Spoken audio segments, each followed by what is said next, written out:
Fala pessoal do canal Thiago Parigiani, jornalista, sejam todos muito bem-vindos a essa família que só cresce, uma família que a cada dia que passa vem tendo mais adeptos por um jornalismo transparente, a nossa luta aqui, o nosso legado que queremos deixar, independentemente do YouTube recomendar o vídeo, não recomendar o vídeo, o que a gente faz aqui é simplesmente buscar um jornalismo isento, um jornalismo transparente e que você consiga tirar sua melhor conclusão, que na verdade era a lição de casa do antigo jornalismo, jornalismo tradicional.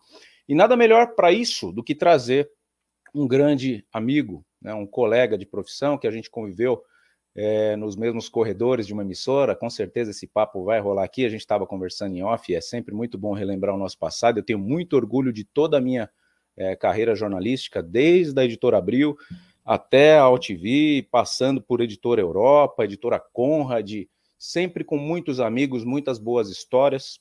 E eu fico muito feliz de conseguir rever todo esse pessoal, principalmente depois da luta que eu travei para trazer esse homem para cá, porque não foi fácil.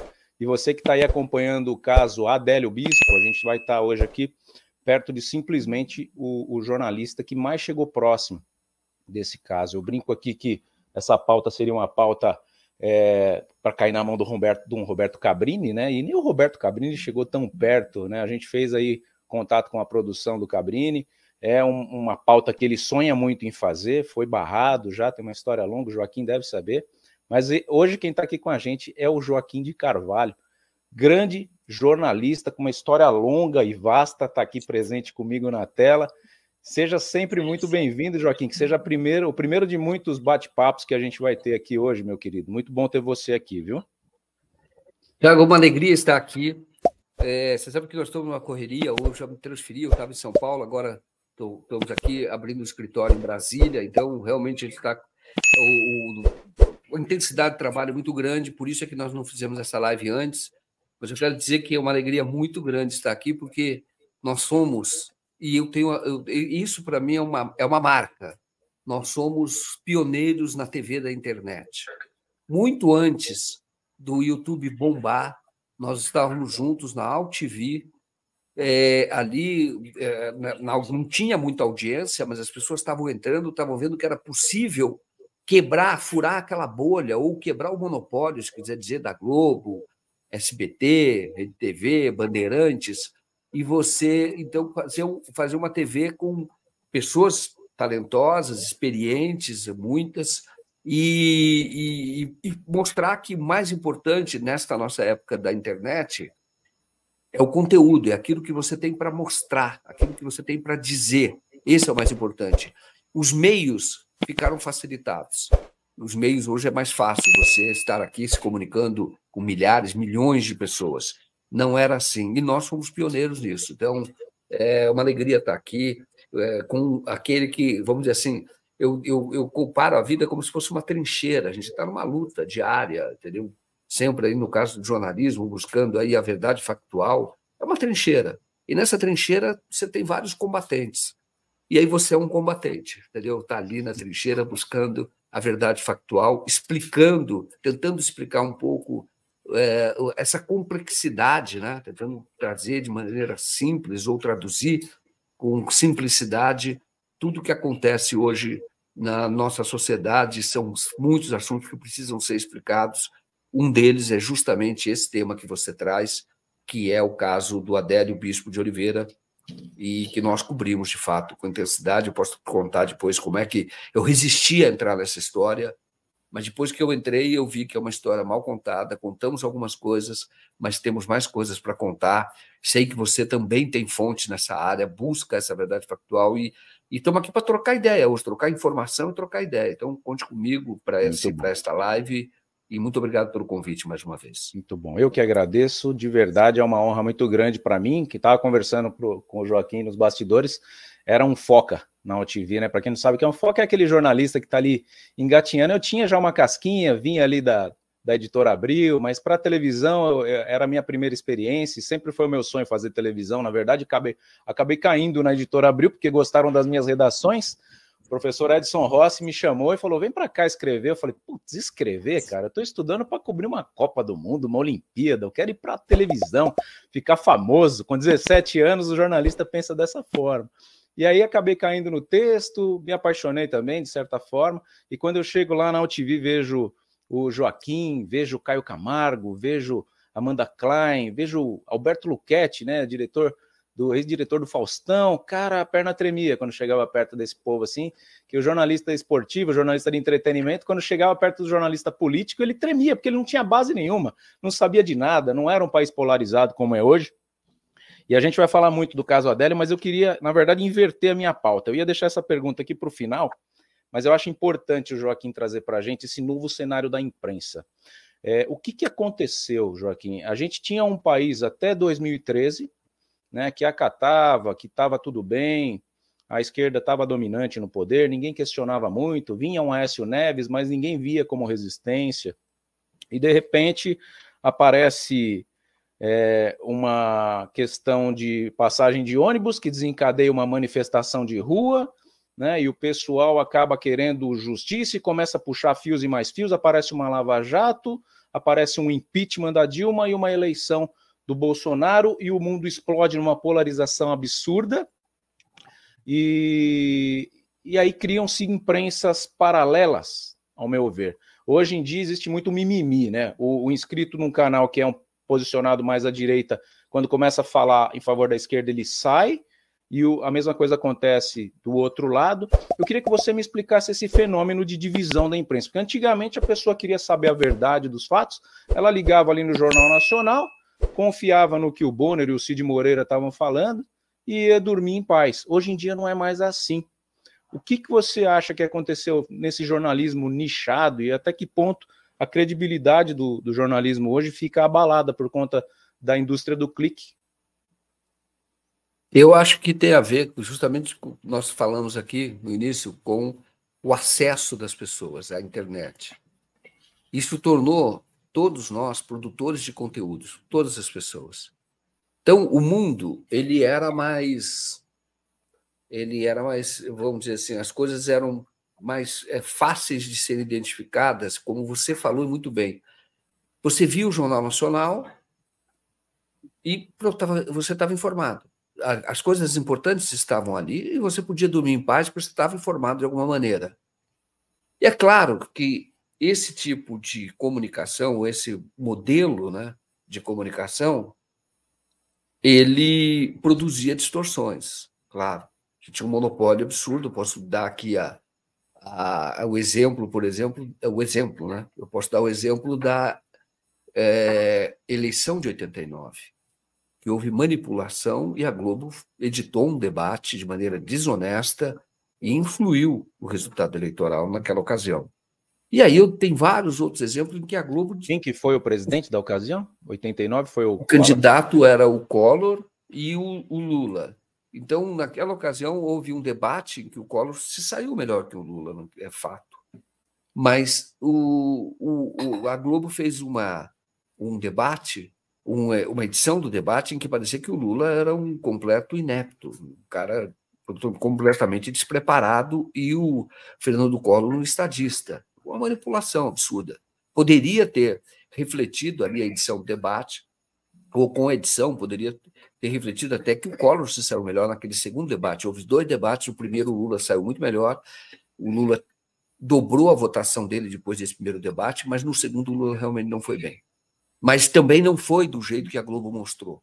Mas o que eu estou querendo contar com isso é que nós havíamos era um mundo tranquilo, de certa forma, as coisas eram mais fáceis de serem entendidas, mas era um mundo talvez mais perigoso até, porque a exploração ou essa manipulação levava à consolidação de um poder que sempre ficava na mão de poucos.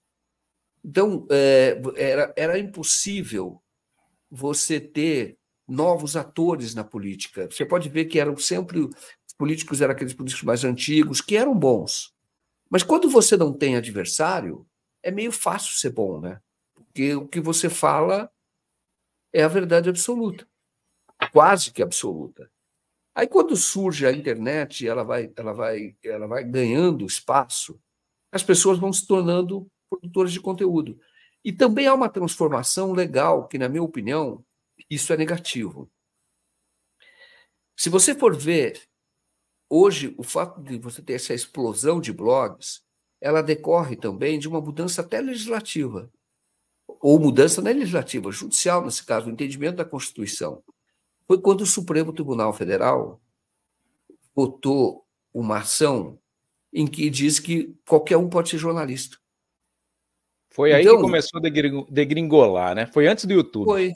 Foi aí, foi antes do YouTube, já preparando para o YouTube. Isso o Gilmar Mendes era o presidente, ainda conduziu esse debate, ou esse julgamento, e ali dizendo o que ele diz hoje, você entende, como se qualquer um pudesse entrar na sua profissão, tentando confundir a profissão específica do jornalismo, que exige responsabilidade social, compromisso ético, com a liberdade de expressão. A liberdade de expressão é evidente que existe. Só que hoje o povo já não tem mais aquela questão que tinha antes. Não. Este cara é jornalista. Esse cara se preparou, ele se dedica a isso. Então, portanto, eu vou ouvi-lo. Posso até discordar, mas esse cara, ele se preparou para isso. É como se acabasse com a medicina e qualquer um curandeiro, pudesse ser médico. Exato. O curandeiro tem as suas práticas que têm que ser respeitadas, mas ele não é um médico. Então, o médico tem a ver com uma sociedade de ultra especialização como a sociedade moderna, que tem que ser regulamentada, as atividades têm que ser regulamentadas. Então, ou qualquer um pudesse ser professor, sem ter se preparado. Não, é uma liberdade, eu posso ensinar. Qual é o problema de não poder ensinar? Eu não ensino já meus filhos na minha casa, então eu posso ensinar a população como um todo. Não, mas a sociedade tem que ter regulamentação, ela tem que ter regras. E isso faz com que as pessoas olhem para aquele segmento e falem, esse cara é jornalista. Então, eu vou ouvi-lo. Porque ele se dedicou a isso, ele fez faculdade, que é o que nós fizemos. Então, eu vou prestar atenção, convém prestar atenção. E ali, o que houve? Abriu a porteira. Tá? Eu, quando me formei na Casper Libero, o texto que eu fiz, que me foi aprovado, me aprovou para se fazer aquele curso da Folha de São Paulo, eu fui aprovado pela Força e pela Abril. Aquele que me aprovou pela Folha, eu justamente batia na própria imprensa, e eles me selecionaram por isso. Porque a campanha da própria Folha, sobretudo, mas os outros também faziam campanha, e eles queriam acabar com a exigência do diploma. E era uma luta antiga, isso discutiu na Constituinte, a Constituinte manteve o diploma, só que aí houve outro entendimento do Supremo Tribunal Federal. Naquela ocasião, eu escrevi que a questão do diploma era muito mais que proteger a sociedade, porque quem vai fazer uma faculdade, ele leva aquela profissão a sério. Ele tem aquele compromisso com a profissão, ele está se preparando para isso. E se você não exigir mais diploma, primeiro, isso vai ser bom para os patrões, porque ele amplia a oferta. Isto é, ele pode buscar profissional onde ele quiser. Isso acaba reduzindo a qualidade, rebaixando a qualidade. Então, já apontava para isso. E aí o que acontece? Quando você tem 2013, todos viraram... Ali foi o auge desse caos da profissão. E quem perdeu foi a sociedade. Porque todo mundo virou jornalista justamente naquelas jornadas de junho. Então surgiu, por exemplo, nada contra, mas era... Mesmo, estou falando num campo mais progressista, que era o Mídia Ninja. Então, eles publicavam tudo bruto, sem edição nenhuma. Deixou de ter a mediação, deixou de ter a necessária presença de alguém que conte a história e organize as informações. Isso que o jornalista faz. E ele se prepara para isso. Então, eu vou organizar todo esse caos e vou contar. Ali, o Mídia Ninja, por exemplo, e eu estou fazendo uma crítica que teve coisas positivas, e tem coisas positivas no Mídia Ninja, mas não confunda isso com jornalismo. E aí era bruto. Então, começou a incentivar que surgissem grupos que você não sabia direito, ninguém conseguia identificar se era de direita, se era de esquerda, aqueles que se apresentavam de esquerda, mas estavam servindo à direita. Começou a confundir tudo, porque faltou contador de história, faltou aquele que tem o respeito da sociedade e que ele vive para isso e conte, olha, o que está acontecendo é isto, creia em mim. Isto é perigoso, porque isso é isso, isso é isso. naquele primeiro momento, eu até, como cidadão, no primeiro momento eu fiquei impressionado. E impressionado positivamente. Eu digo, nossa, talvez estejamos num ponto de transformação da sociedade que seja importante, uma democracia radical, né? Mas eu logo eu me desencantei, percebi para onde ia. Na hora eu olhei por conta do quê? Porque aí você usa essa baderna que ocorreu da comunicação, que ninguém sabia direito o que estava acontecendo. Aí aqueles que são mais organizados, porque eles ainda sobrevivem, eles manipulam essa história que é contada como baderna. Vou te falar de maneira mais simples. A Globo usou aquele período, aquelas manifestações, para conduzir uma pauta que não era mais o do passe livre, mas era uma pauta federal, e não só muito federal, mas passou a ser uma pauta para desestabilizar o governo. E vou dar um exemplo assim claro, e aí você entende como é que surgiu a Lava Jato, que na minha avaliação, podem discordar, e a gente pode fazer perguntas se vocês quiserem, mas na minha avaliação, a Lava Jato foi uma operação nociva, uma operação que destruiu a economia brasileira. E o objetivo dela era essa mesma. E aí, por que você está falando da Jornada de Junho, falando da Lava Jato e passando pelo Jornal Nacional? Porque quem construiu isso foi o Jornal Nacional. Como? A pauta era os 20 centavos. De repente, começaram a surgir nas manifestações pessoas com cartazes dizendo que o Congresso não deveria aprovar uma PEC, salvo engano, PEC 300, que é uma emenda constitucional que seria aprovada pelo Congresso. E ela restabeleceria o princípio constitucional de que a polícia investiga, mas a polícia não pode investigar sem ter alguém que fiscalize a polícia. O Ministério Público fiscaliza a polícia. Mas o Ministério Público não fiscaliza. Ele não investiga. Ele não investiga individualmente. Sim. Ele controla o investigador. E isso é bom. Você tem um mecanismo de controle.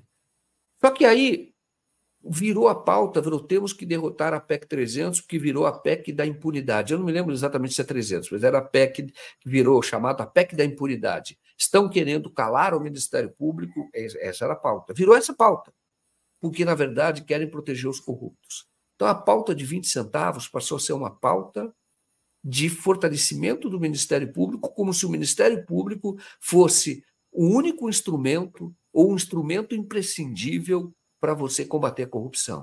A corrupção tem que ser combatida de várias maneiras, inclusive vinha sendo combatida. Por isso que apareciam esses casos. A questão da transparência da CGU, o Ministério, que era da Controladoria Geral da União, isso foi criado a partir de 2003, 2004, 2003. Então, você tinha a obrigação de publicar as contas públicas na internet, foi uma lei de 2008. E assim foi. A lei de acesso à informação estava havendo um avanço institucional.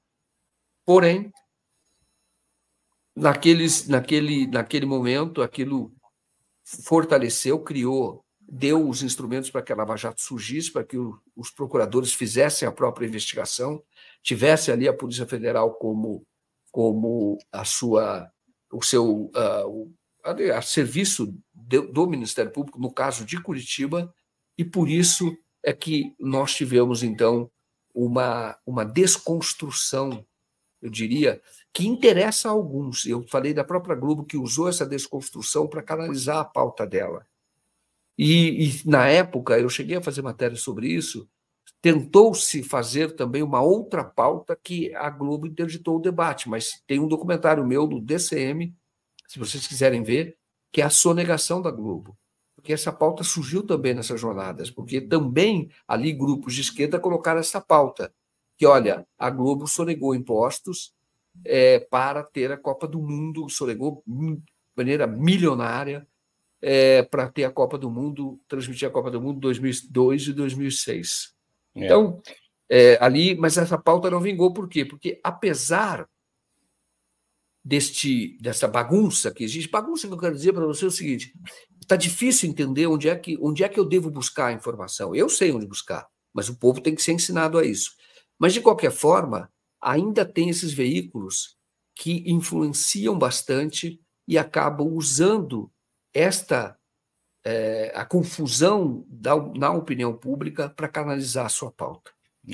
Na verdade, muita coisa foi dita aqui, eu deixei o Joaquim dissertar, porque ele é um grande storyteller, um grande contador de história, para todo mundo saber aqui, estou diante de um dos maiores contadores de história do jornalismo brasileiro, e então eu deixei, né, ele falar. Eu acho que a questão dessa manifestação dos 20 centavos, ela acorda na Copa do Mundo, quando a Dilma é vaiada, que todo mundo até então achava que a Dilma era uma unanimidade, né, por conta muito desse jornalismo tendencioso da Rede Globo. E você vê que o jornalismo da Globo ele não agrada a ninguém, né, Joaquim? Pelo canal 247 a gente acompanha, tem um perfil um pouco esquerda. Eu vou falar a verdade, não gosto de nenhum dos dois. Eu acho que a gente não pode, com 200 milhões de habitantes no Brasil, ser representado nem pelo Lula e nem pelo Bolsonaro. Eu acho que a gente tem coisa melhor que pode vir e representar a gente, né? Mas você vê que a Globo ela se perdeu totalmente no jornalismo. Quando vazam vídeos da redação do Jornal Nacional comemorando a eleição de um ou de outro, né? Isso não poderia acontecer. Na redação da Veja aconteceria uma comemoração daquele tipo, na sua época? Não. Não pode. Não pode. Inclusive, houve, na época do impeachment do Collor, eu estava lá, e eu me lembro que havia uma orientação de que não se comemorasse de jeito nenhum. Isso era o nosso trabalho, entendeu? Na época. Isso é básico. Não podia haver. Eu não vim do jornalismo esportivo, se a gente comemorasse uma questão do Corinthians numa redação esportiva, era um desrespeito com os demais, porque a gente não está ali para puxar a sardinha para o nosso lado. A gente tem que passar informação, né? O Corinthians está ruim, eu sou corintiano, mais motivo ainda para eu criticar, para melhorar, né? E quando, na verdade, o Bolsonaro assume e a Globo começa aquele monte de ataques em relação ao Bolsonaro, eu até externei isso aqui, achei muito bom e acho que deveria ser sempre dessa forma, porque quando o maior veículo de comunicação fiscaliza o presidente, né, e o presidente também não destina recursos públicos para aquele canal, a população ganha. Eu acho que é assim que funciona. Então, se teve um lado bom da Globo espancar o Bolsonaro, é que você vê, mesmo espancando, tem arestas aí, tem pontinhas soltas que estão puxando ainda. Se não fiscalizar, e é o papel da imprensa fiscalizar, a coisa degringola. E talvez por isso degringolou, porque rolou frouxo lá atrás, né? E não pode rolar frouxo, nem com a esquerda e nem com a direita. O Tiago, você sabe que eu estava na cobertura do habeas corpus, do dia em que o habeas corpus que levou à prisão do Lula. Eu estava cobrindo. E é importante dizer isso, porque eu me envergonhei nesse dia. Eu estava no Supremo Tribunal Federal e eu vi jornalistas comemorando a derrubada do habeas corpus. Aí eu vou dizer uma coisa para vocês. É a mesma coisa de comemorar a eleição do Lula. É a mesma coisa. Não, mas não pode, entendeu? Isso não é esse o papel como jornalista, tá? Se você tem. Embora eu consiga compreender, Tiago. Quer dizer, eu compreendo nesse momento, porque é o seguinte, justamente por conta daquilo que nós falamos, que o mundo se tornou muito mais complexo e houve uma ascensão da extrema-direita, a eleição do Lula foi um alívio para muita gente, inclusive, eu vou te falar, inclusive de jornalistas. Eu compreendo, embora não deva, o jornalista deve se conter, mas eu compreendo. Sabe por que eu compreendo? É como eu tive agora na Europa, eu fui lá na Normandia, e é um lugar muito importante para você entender a derrota do nazismo. Quando houve a invasão da Normandia, o que eu quero dizer é o seguinte, naquele momento, os jornalistas que a favores da civilização, eles também não deixam de ser cidadãos. Por que eu estou falando isso? Com todo respeito a pessoas que, na minha visão, ainda apoiam o Bolsonaro, sem entender. Por isso é que o Lula foi eleito e conseguiu unir umas forças democráticas muito grandes. Porque não consegue entender que isso vale também para o Trump nos Estados Unidos. Que a ascensão da extrema-direita vai resultar na destruição da sua liberdade efetiva. Porque as pessoas dizem agora, o Alexandre de Moraes não deixa as pessoas se manifestarem. Nós estamos num momento agudo da sociedade. Nós estamos. Qual é esse momento agudo? Que nós temos um risco, e nós estamos vendo, não só o risco, nós estamos vendo uma ascensão de um grupo político que defende a eliminação do outro, que não tem respeito a princípios democráticos, como você conviver com o diferente. Aí você vai dizer, então nós temos que aceitar os que foram lá e vandalizaram a Praça dos Três Poderes, aqui perto. Tem limite. Você diz assim, por que o limite? O limite é o meu jeito de viver. O limite é a minha possibilidade de efetivamente lutar por uma sociedade em que haja mais pessoas, que haja inclusão social. Esse é um direito meu. A extrema-direita, e esse era o caráter do nazismo, e as pessoas precisam entender que nazismo não tem nada a ver com esquerda, é extrema-direita. Fascismo é extrema-direita. E você fala o seguinte, onde é que eles estão ligados? Quando eles acham, numa sociedade complexa como esta, como eles acham que, que a solução é a eliminação do outro. O que nós estamos... Eu sei que muita gente pode não gostar, mas, e não tem problema se ficar com raiva de mim, mas é necessário que alguém diga isso. Então, eu entendo a eleição do Lula neste momento,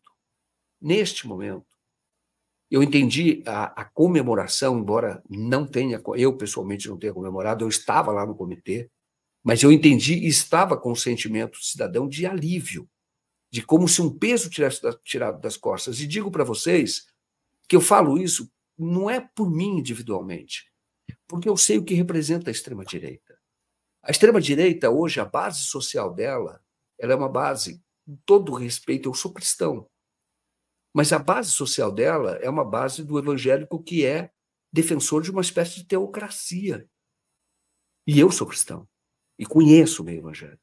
Então, falo isso com uma tranquilidade muito grande. Mas eu digo para você que nós corremos o risco de uma sociedade, de ver uma sociedade de opressão. As pessoas falam, mas eu não quero viver numa sociedade em que possa haver o casamento homossexual. Isso o Estado não pode permitir. Vai fazer o quê? Vai proibir? Vai oprimir?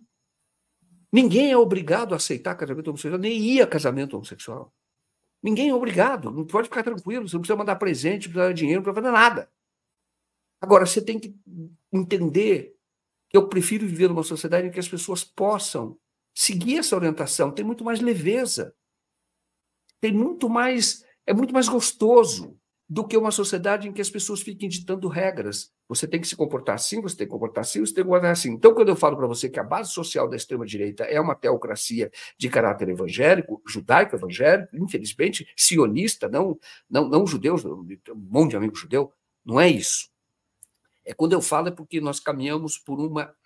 Nós estamos, escute o que eu estou te falando, povo, nós estamos no limiar de uma Idade Média.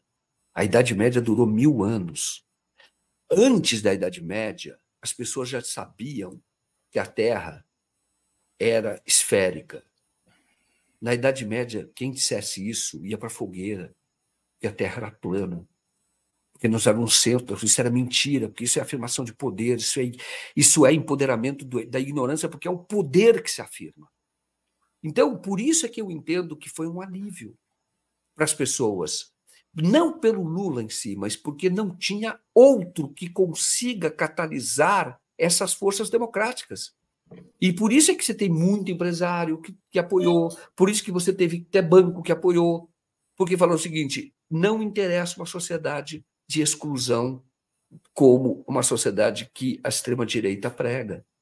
Entendeu? E de exclusão daquele que pensa diferente, porque o que eu vou dizer para você? Eu vou dizer assim, vamos ver, o que é democracia? Vamos falar para os outros. O que é ditadura?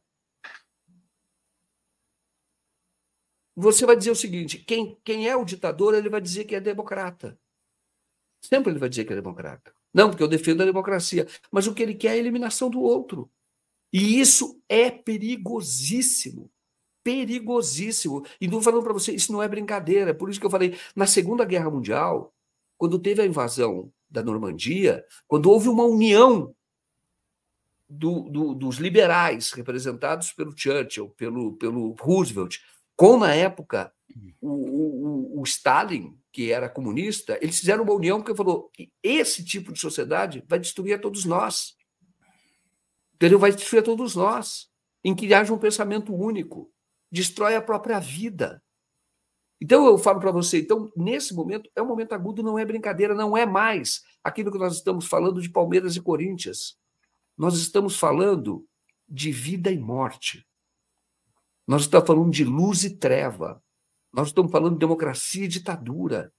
É isso que nós estamos falando. Por isso é que eu entendo, esse momento é agudo. Então, no caso da Normandia, vamos supor que da invasão da Normandia, quando teve naquela ocasião a ocupação, quando se devolveu a França ao regime da liberdade, porque ela estava sob ocupação nazista, e quando, e ao mesmo tempo, se marchava em direção a Berlim para prender o Hitler na ocasião e libertar os judeus que estavam, não só os judeus, mas a maioria dos judeus que estavam sendo mortos nos campos de concentração, era a sociedade dizendo: nós não queremos um regime de morte, nós não queremos a extrema-direita, e nós vamos lutar para isso. E houve essa união enorme para que acontecesse naquela ocasião. Então, um jornalista naquela ocasião se posicionava. Sim. Se eu soubesse, num dia antes da invasão da Normandia, da ocupação da Normandia, o que ia acontecer, eu não daria essa notícia. Aí você diz, mas um jornalista não tem obrigação de dar? Neste caso, não. Eu critiquei publicamente o Glenn Greenwald, porque o Glenn, na véspera da eleição do Biden, ele gerou uma crise no Intercept americano, onde ele trabalhava, porque ele fez um texto que denunciava o Biden, algumas coisas relacionadas à Ucrânia. E o Intercept disse, essa matéria podia ser publicada 2 meses atrás, pode ser publicado daqui a 3 meses, ou no mês seguinte, daqui a 1 semana, mas na véspera da eleição ela tem um efeito político. Nós não vamos publicar. E o Glenn se demitiu do Intercept por conta disso. E eu achei que o Intercept estava correto, porque era um momento agudo. Então eu falo para você, esse povo da extrema-direita é o povo que defende cloroquina. E é o empoderamento da ignorância. Por quê? Porque não é a ciência que importa. Não é a razão. Eu ia deixar para o final essa perguntinha. É o poder. É o poder. O que está em disputa é o poder. Entendeu? E por isso eles fazem qualquer coisa para se manter no poder. Respeito quem acha que a solução, porque as pessoas estão cansadas. A sociedade está precisando de muitas transformações. As pessoas estão cansadas, as pessoas acham que a extrema-direita pode resolver o problema delas. E eu garanto para vocês, não vai responder, não vai resolver. Eu acho que nenhum dos extremos, né, Joaquim? A gente não precisa nem da extrema esquerda e nem da extrema direita. A gente precisa de uma esquerda ou de uma direita, né? Mas ninguém quer tanque de guerra na rua, ninguém quer. Agora, isso que o Demétrio traz, ó, não foi para isso que eu trouxe o Joaquim, tá? Tá indo por um campo, vocês estão aí se manifestando, a gente vai democraticamente colocar aqui. Tem gente que não gosta de ouvir e vai, eu vou sair do canal. Pode ficar à vontade, tá? Aqui é um canal transparente, eu assumo o risco, a gente cresce o canal, diminui o canal, eu não vivo disso, tenho outras fontes de renda, então eu tô bem tranquilo, né? Sei do posicionamento do Joaquim, mas ele é jornalista, então primeiro respeita, depois você decide se você quer sair ou não. Então, olha lá. Eu não ligo para crítica, viu? Pode bater à vontade. Estamos aí para isso. Então, apanho todo dia também. O Demétrio Tucan, ele traz uma questão que eu ia deixar para o final para fazer para o Joaquim.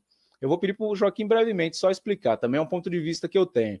Quem quer eliminar os outros é o PT. O pessoal da esquerda não são pessoas da direita e a pessoa da direita da democracia total. Meio confusa a pergunta, a colocação. Tá. Mas o que eu coloco para o Joaquim? Não aparenta que o governo Lula hoje ele se mostra muito mais revanchista do que o Bolsonaro, por exemplo. Eu não lembro do Bolsonaro ter ficado ali os 4 anos falando do Lula. E eu acho que às vezes o Lula ele age como se tivesse sido o Bolsonaro que colocou ele na cadeia, quando na verdade foi a Operação Lava Jato que colocou ele na cadeia e não era encabeçada pelo Bolsonaro. Queria que você desse seu ponto de vista em relação a essa colocação, rapidamente, para a gente poder ir para o cerne, que é o caso Adélio, tá, gente? A partir de agora eu peço para você começar a colocar perguntas do caso Adélio, que o Joaquim vai responder essa que eu joguei para ele, essa bomba, e aí a gente já vem direto para o caso Adélio. Deixa eu dizer uma coisa para vocês. Quem é que está promovendo toda a ação hoje na questão na questão do que houve de ato golpista de 8 de janeiro? Alexandre de Moraes. Exato. Quem é o Alexandre de Moraes? Alexandre de Moraes foi nomeado pelo Michel Temer, aprovado pelo Senado, pelo Me Congresso. corrija se eu Pelo estiver Senado, errado. Ele é cria do Alckmin, não é? Aqui em São Paulo? Ele é ligado desde lá atrás. Eu fui o primeiro jornalista a entrevistar o Alexandre de Moraes quando ele era promotor e estava fazendo uma investigação sobre um caso do Maluf. Ele é uma pessoa, sim, que ele demonstrava muita simpatia pelo PSDB. Depois ele foi vinculado, quer dizer, ele foi secretário do Kassab, o supersecretário do Kassab, Gilberto Kassab, que é o homem forte do Tarcísio. Até hoje. Ele é o cara forte do governo de São Paulo. Então eu falo para você, então o Alexandre de Moraes. Então eu digo para você o seguinte: o Alexandre de Moraes é petista? Não é petista. Gilmar Mendes é petista? Não é petista. Nunca foi. Gilmar Mendes foi nomeado pelo Fernando Henrique Cardoso. Então, não é o PT que está promovendo nenhum tipo, e eu estou falando isso a bem da verdade, não é que está promovendo nenhum tipo de revanchismo. Quem está fazendo isso é o judiciário.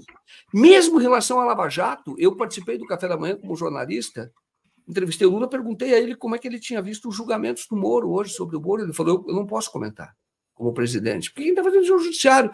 Aí você diz o seguinte: por que o judiciário virou tudo petista? Claro que não. Quando fala assim da eliminação do PT, é uma injustiça tão grande. O PT perdeu várias eleições e perde eleição em São Paulo há muito tempo. E todos que governam, governam. Entendeu? Não vejo nenhum tipo de tentativa de violenta de impedir, seja lá atrás o Alckmin é o vice do Lula hoje, mas que seja o Covas, que seja o Tarcísio, que seja... Não, eu não vejo. Convive. Entendeu? Isso eu estou vendo conviver.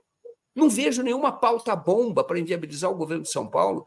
Então, eu vou dizer uma coisa para vocês, que é a seguinte: falo com uma tranquilidade, porque já fui muito crítico do PT como jornalista. Tá? Se vocês...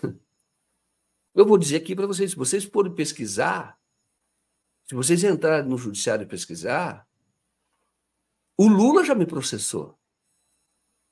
Pode pesquisar. Então eu digo para você, e hoje você diz assim: então por que você tem essa posição favorável a este momento em que tem uma frente democrática conduzida, liderada pelo Lula do governo? Por que você então acha que isso é positivo para o Brasil? Você ganhou ou perdeu o processo? Ganhei, entendeu? Ganhei. Então eu falo para você, ganhei, eu estava no meu trabalho como jornalista. Então eu falo para vocês, quem aprecia em segunda instância é o César Peluso. Entendeu? Mas eu ganhei na primeira, ganhei na segunda. Mas o que depois foi ministro do STF. E eu falo para você com tranquilidade, porque esse era o meu papel como jornalista. E hoje, quando eu digo para vocês, Lava Jato é inimiga do Brasil, não é porque eu... Sabe, eu encontrei o Deltan Dallagnol no restaurante, tiramos foto, falei: eu quero te entrevistar. Eu tenho muitas perguntas para fazer. Não dão. O Moro me processa. Não dá entrevista? A mim não. A mim não deu. Mas o Moro é difícil, tá? O Moro eu vou te falar que eu tento e também é difícil. Então eu falo para vocês. A Jovem Pan ele vai. Agora, o Tiago, vou falar uma coisa para você que as pessoas não conseguem compreender, que isso é do ponto de vista sociológico. Não precisa gostar do PT. Você não precisa gostar. Como o partido político for feito por óbvio, vai ter problemas. Não precisa gostar. Mas você tem que entender, todos têm que entender, o significado sociológico do PT. O PT é um marco na história da política, não só brasileira. Por quê? Quando você olha a origem do PT, que é uma origem que vem absolutamente da democracia, o PT lá atrás combatia o totalitarismo soviético, ajudou a enfraquecer na época, porque era contra, apoiava o Solidariedade, Solidarnosc na época da Polônia. Então, era um crítico todo ferrenho. Eu digo, nasceu assim, porque nasceu das comunidades eclesiais de base, que era o tempo dos católicos, nasceu daqueles que achavam que a luta armada não levaria a lugar nenhum, que tinham aberto mão da luta armada, nasceu das lideranças comunitárias e nasceu das lideranças operárias, metalúrgicas. Você sabe o que é isso traduzindo? Isso se chama, sabe o quê? social-democracia. Por que é social-democracia? O PT é um partido social-democrata. Se você não consegue entender, não é o PSDB. O PSDB é um partido liberal. Que foi, hoje o PSDB está esfacelado, mas foi um partido liberal porque promovia uma pauta liberal com privatizações, etc., que era liberal, mas não era social-democrata. O que é a social-democracia? Que é a social-democracia que foi a que venceu na Segunda Guerra Mundial. A social-democracia ela é uma união necessária daqueles que são socialistas e alguns até de caráter como comunistas. Eles são estes que eles se aliam ao capital, o capital iluminado, o capital daqueles que têm lucidez. E eles fazem uma aliança. E eles dizem assim, é isso que está governando o Brasil hoje, que é representado pelo Lula. Ele faz como foi do primeiro governo, o segundo, o José Alencar, que eram os maiores empresários. Por isso que o filho de José Alencar, que é o presidente da Fiesp, apoia. Então você tem essa união necessária por quê? Porque você diz assim, o socialista diz o seguinte, eu sei que eu não posso ter o socialismo hoje. O capitalista diz assim, eu sei que eu não posso ter um capitalismo puro hoje. Então vamos dar a mão e vamos avançar. O que o socialista quer? Eu quero mais salário, eu quero emprego. Vamos fazer esse acordo? E o que diz o capitalista? Sim. E você me deixa, então, continuar sendo dono dos meios de produção? Sim. Só que ele vai ser regulado. Você vai ter que pagar imposto, você vai ter que gerar emprego. Está tudo certo assim? Está tudo certo assim. Isso foi a Europa. Entendeu? A Europa foi construída assim. Entendeu? Isto foi, sabe o que mais? Isto foi Roosevelt. Isso foi Abraham Lincoln. Se você quiser para o capitalismo. Isso, sabe o que é mais? Isso é Noruega, isso é Dinamarca, isso é o jeito escandinavo de fazer política e de enfrentar as dificuldades da vida. É isso que é o PT. Agora você fala, mas tem fulano que eu não gosto, Bertone, tudo bem, e critiquem. Mas do ponto de vista da ciência política, analise corretamente. Entendeu? Analise corretamente. Quando você vê assim, extrema esquerda, o PT nunca foi. Nunca foi, pela origem que eu acabei de dizer. Então não é extrema esquerda. Então é injusto dizer isso, porque não é correto.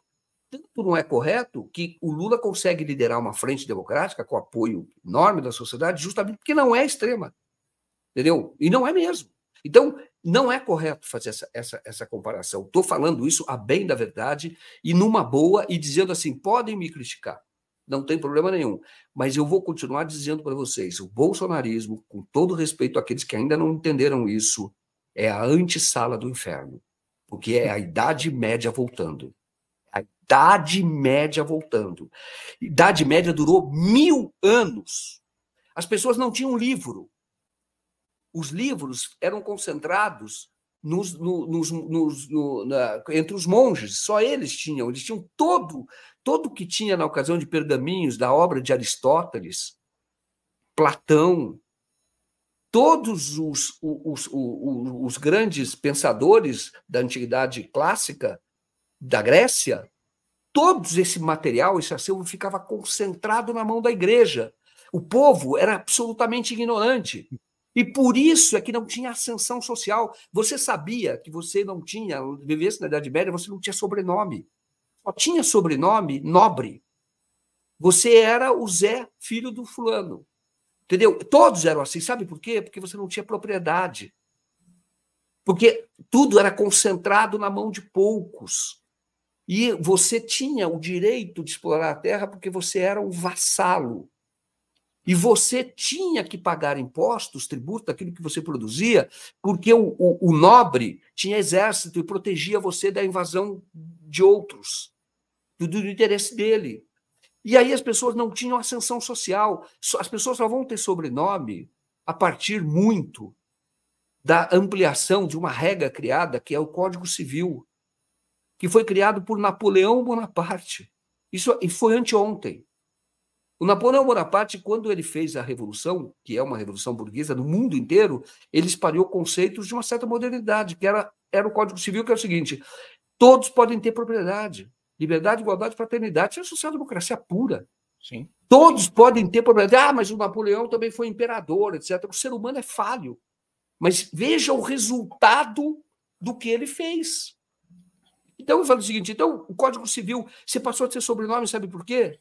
Por isso que tem gente que chama o nome de uma localidade, porque ele foi obrigatoriamente, ele teve que ter sobrenome. Ele passou a ter que ter certidão de nascimento, ele botou registro civil, ele passou a ter cartório, porque a propriedade começou a ficar na mão de mais pessoas. Isso foi o fim da Idade Média. Então, eu falo para você, e o que nós assistimos hoje, e falo porque alguém vai falar para mim daqui 20 anos, 30 anos, 40 anos, 100 anos, falar, ô Joaquim, eu vi aquela live, eu não vou estar vivo, mas eu vi aquela live em que você falou que era a Idade Média, olha o que nós estamos vivendo hoje, nós não podemos falar certas coisas, porque senão o pastor denuncia a gente para a polícia política, entendeu? Porque se a gente falar que tem direito disso e aquilo, ele vai dizer que é contra a Bíblia, porque distorce a Bíblia para oprimir as pessoas. Eu sei que eu estou entrando num debate filosófico, não é nem jornalístico, porém, Não, mas muito bom. é por isso bom. que eu explico, às vezes, dizendo para vocês, entendam o que é os partidos políticos. E vou falar a última coisa para você entender qual é o partido político. Para onde eu vou? Para que partido eu vou apoiar? A história do Brasil tem 2 partidos políticos. Existem nomes diferentes, mas são os 2 partidos políticos. Um partido político é o partido do Tiradentes. O outro partido político é do Joaquim Silvério dos Reis. Só existem esses 2 políticos na história do Brasil. Alguns são entreguistas.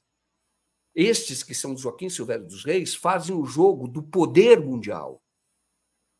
E existe o Tiradentes, o partido do Tiradentes, que faz o jogo do partido do interesse local. Assim foi Getúlio Vargas, assim foi o próprio Lula, assim foi o governo da Dilma. Por que ela caiu? A questão do petróleo. Pegue o que ocorreu com o petróleo a partir de 2016. O Brasil teve a paridade de preço internacional. Por quê? Porque nós pagávamos em dólar. E aí houve uma mentira contada para vocês pela Lava Jato de que a Petrobras estava sendo quebrada. A Petrobras ontem atingiu o maior valor de face da história e ela cobra em real hoje. Hoje, o maior valor de face é o valor da ação somada. Esse é o valor da Petrobras. A Petrobras é o maior da história, como já tinha atingido em 2010 no governo do Lula, quando foi o maior projeto de capitalização. Então, inventaram uma mentira para a gente comprar derivado de petróleo dos Estados Unidos. O Brasil estava com uma refinaria nos Estados Unidos, estava vendendo gasolina para os Estados Unidos, que era Passadina, inventaram uma história. Hoje o Brasil foi obrigado a vender para Exxon, que está ganhando rios de dinheiro com Passadina, e o Brasil foi obrigado a abrir mão porque a Lava Jato asfixiou. Por isso que eu digo que a inimiga do Brasil é o partido do Joaquim Silvério dos Reis. E eu falo para você, aí eu digo o seguinte, mas fulano tem um problema assim, pode criticar o fulano, mas entenda o processo sociológico, o processo político. Por que esses existem, por que aqueles existem? Para alguns é muito bom. Para alguns é muito bom.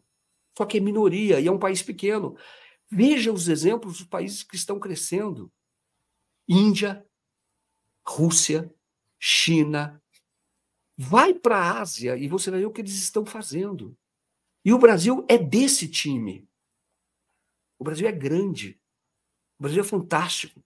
Agora, nós não podemos ficar no processo da extrema-direita. Porque se a gente ficar refém da extrema-direita, a extrema-direita brasileira é entreguista. Não é por acaso que o Bolsonaro bate continência para a bandeira americana. Não é por acaso que ele está querendo viajar para Israel, que é um símbolo disso tudo. Então, eu posso até explicar em detalhes, mas vocês podem me criticar, não tem problema nenhum. Mas aviso, lá na frente vocês vão falar, poxa, aquele cara falou, hoje eu não posso sair na rua, eu não posso ter um vestido acima do joelho porque o pastor me denuncia para a polícia de costume. Alguém vai falar, mas o Irã faz isso? Faz. E ele tem que ser criticado por isso. Muito bom, entendeu? Muito bom. O tipo de live que a gente está fazendo hoje, que não era a proposta, acabou virando, ela é muito louca por conta disso aqui, ó. Vou mostrar. Vamos, Paulo Augusto, olha o tipo de coisa que acontece quando você junta 2 jornalistas aqui para debater. Primeiro comentário, ele mandou assim: vamos ser claros, nunca essa análise será aceita. Depois ele manda assim: nisso você está certo. Então, é isso, entendeu? São pontos de vistas, algumas coisas vocês vão discordar, outras coisas vocês vão concordar, natural, acontece a mesma coisa comigo aqui. Mas, Joaquim, eu não te trouxe aqui para isso, a gente Em vai primeiro fazer lugar, eu quero te live. agradecer, Tiago. Sabe por quê? É um desafio para mim. Eu conhecia, por isso que muito tempo eu falei, eu vou participar de você, porque eu te respeito muito como profissional, muito. Obrigado. Tenho um carinho por você muito grande, pela história que nós temos, sei da tua luta, sei como você é valoroso. Então, eu tinha que estar aqui. Mas eu vou dizer que eu estou com um prazer muito grande, porque não adianta a gente falar para quem pensa igual a gente. Claro. A gente tem que falar para quem não pensa igual a gente. E eu vou dizer para Exato. vocês podem me criticar, que vocês também me melhoram. Entendeu? Porque algumas Sim. coisas você fala, acho que eu exagerei ali. Tem uma questão, né? Vou usar até o livro como exemplo. Se você passa na rua com um livro e dá um livro para uma pessoa, aquela pessoa vai embora com o livro, o outro vai sem o livro. Se você vem aqui com uma ideia e eu tenho outra ideia, o Joaquim sai daqui com uma ideia e eu também saio daqui com outra ideia. Então, enriquece, né? É bem por aí. Mas o que eu trouxe o Joaquim aqui, o prato principal do bolo, o hype dessa live aqui,